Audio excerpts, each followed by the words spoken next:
শাশুড়ি মারাজ খেতে ইচ্ছা করেছে কাঁঠাল দানা দিয়ে লাউ শাক চচ্চড়ি। তাহলে আর কি করি, বাজার থেকে আনালাম কাঁঠাল দানা লাউ শাক। চলো বন্ধুরা, চটপট রেসিপিটা তোমাদের শেয়ার করি। কড়াই তেল গরম হলে 5 ফোড়ন দেব।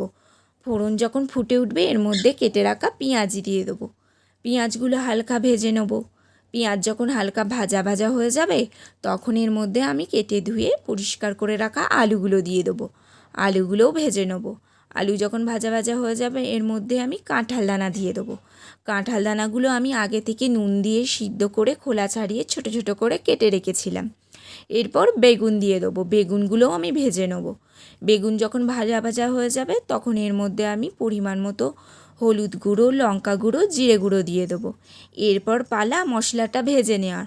মশলাটা এবার ভেজে নেবো। মশলা যখন ভাজা ভাজা হয়ে যাবে তখন আগে থেকে কেটে ধুয়ে পরিষ্কার করে রাখা লাউ শাক দিয়ে দেবো। এরপর লাউ শাকটাও নাড়াচাড়া করে নেবো।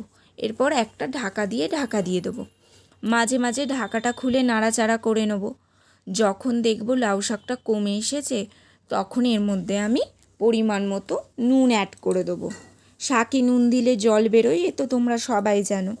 যতক্ষণ না এবার এই জলটা শুকোচ্ছে ততক্ষণ ভালো করে নাড়াচাড়া করতে থাকবো।